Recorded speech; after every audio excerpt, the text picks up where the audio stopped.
क्या आपको भी अपनी सफलता की दौड़ में अपनों की आवाजें शोर लगने लगी हैं? जब आप बहुत व्यस्त होते हैं तो क्या आपको फोन पर अपने माता पिता का नाम देखकर झुंझलाहट होती है?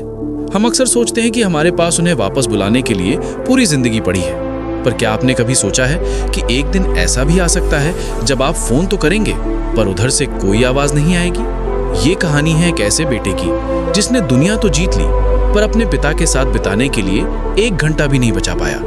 आकाश एक बहुत ही सफल कॉर्पोरेट कंसल्टेंट था। उसका जीवन उसके कैलेंडर पर चलता था, मीटिंग्स, प्रेजेंटेशंस, फ्लाइट्स। उसके पिता एक छोटे से गांव में अकेले रहते थे। पिता को अखबार पढ़ने, पुरानी यादें ताज़ा करने और बस अपने बेटे की आवाज़ सुनने का शौक था। हर रविवार ठीक सुबह 10 बजे पिता का फोन आता था। आकाश अक्सर मीटिंग में होता। वो फोन देखता और झट से काट देता या मैसेज करता, पापा मीटिंग में हूँ, बाद में कॉल करता हूँ। वो बात कभी नहीं आता था। मंडे से सैटरडे तक वो इतना थक जाता कि संडे की सुबह वो सोना चाहता था। पिता की आवाज उसे उस समय एक जिम्मेदारी और परेशानी लगने लगी थी। एक रविवार सुबह आकाश उठा। उसने कॉफी पी, लैपटॉप खोला और काम में लग गया। उसने महसूस किया कि आज 11 बज गए पर पिता का फोन नहीं आया। उसे लगा शायद आज वे किसी काम में व्यस्त होंगे। उसने अनमना सा सोचा, चलो अच्छा हुआ आज शांति है। अगले रविवार भी फोन नहीं आया।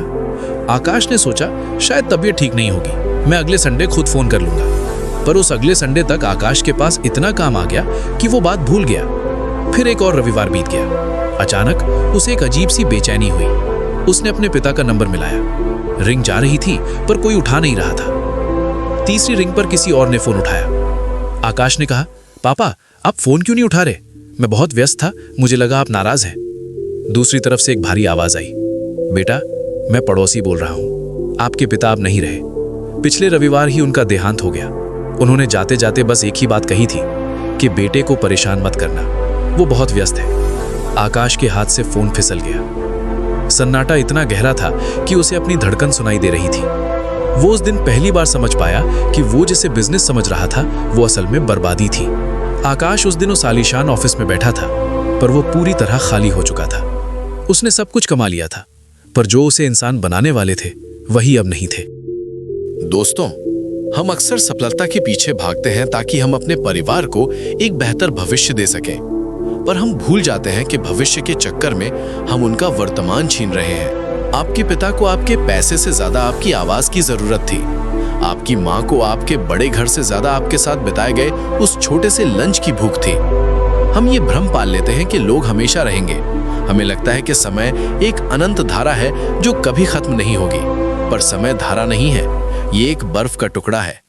आप इसे जितनी कसकर पकड़ेंगे ये उतनी ही जल्दी पिघल जाएगा। मैच्योर ऑडियंस इस बात की गंभीरता को समझती है कि दुनिया का सबसे भारी बोझ पछतावा है। आकाश के पास अब बहुत समय था। संडे की छुट्टियां भी थीं, उसके पास बहुत पैसा भी था, उसके पास गाड़ी भी थी जिससे वो गांव जा सकता था। पर अब गांव में कोई इंतजार करने वाला नहीं था, कोई फोन नहीं आने वाला था। रविवार अब उसके लिए सिर्फ एक दिन था, एक खाली वीरान दिन। याद रखिए, काम खत्म हो जाता है। बड़ी बड़ी कंपनियां, बड़े प्रोजेक्ट्स, बड़े क्लाइंट्स सब बदल दिए जाते हैं। एक दिन आप रिटायर हो जाएंगे और आपकी कुर्सी पर कोई और बैठ जाएगा। उस दिन आपको कोई याद नहीं रखेगा कि आप कितने व्यस्त थे। आपको सिर्फ वो लोग याद रखेंगे जिनके साथ आपने वक्त बिताया था। उस वक्त की कमी ही दुनिया का सबसे बड़ा मिसिंग आउट है। आकाश ने उसी दिन अपना इस्तीफा दे दिया। वो गांव गया, उस खाली घर में बैठा जहां पिता की खुशबू अब भी महसूस होती थी। उसने दीवारों पर टंगी उनकी तस्वीरें देखी। उसे वो हर कॉल याद आया जिसे उसने ठुकरा दिया था। उसने एक बात सीखी, कुछ कॉल्स ऐसे होते हैं जो अगर मिस हो जाएं तो वो हमेशा के लिए मिस हो जाते हैं। आज अगर आपके माता पिता जीवित हैं, अगर वो आपको कॉल कर रहे हैं तो रुक जाइए। अपनी मीटिंग को 5 मिनट के लिए रोक दीजिए। अपने लैपटॉप को बंद कर दीजिए। उनकी आवाज सुनिए। उन्हें बताइए कि आप उन्हें प्यार करते हैं। शायद अगली बार फोन आपका हो और उधर से कोई ना हो। आप अपनी लाइफ में क्या अचीव करते हैं इससे दुनिया को फर्क नहीं पड़ता, पर आप किन लोगों के साथ जुड़े हुए हैं इसी से आपकी जिंदगी की असली कीमत तय होती है। काम आपको सैलरी देगा पर परिवार आपको सुकून देगा। क्या आप सच में इतने व्यस्त हैं कि आप अपने पिता की आखिरी कॉल के लिए भी वक्त नहीं निकाल सकते?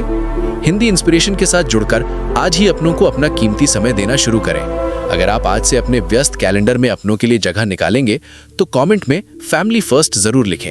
काम तो पूरी उम्र करना है पर अपनों के साथ का वक्त सीमित है। मिलते हैं अगली कहानी में।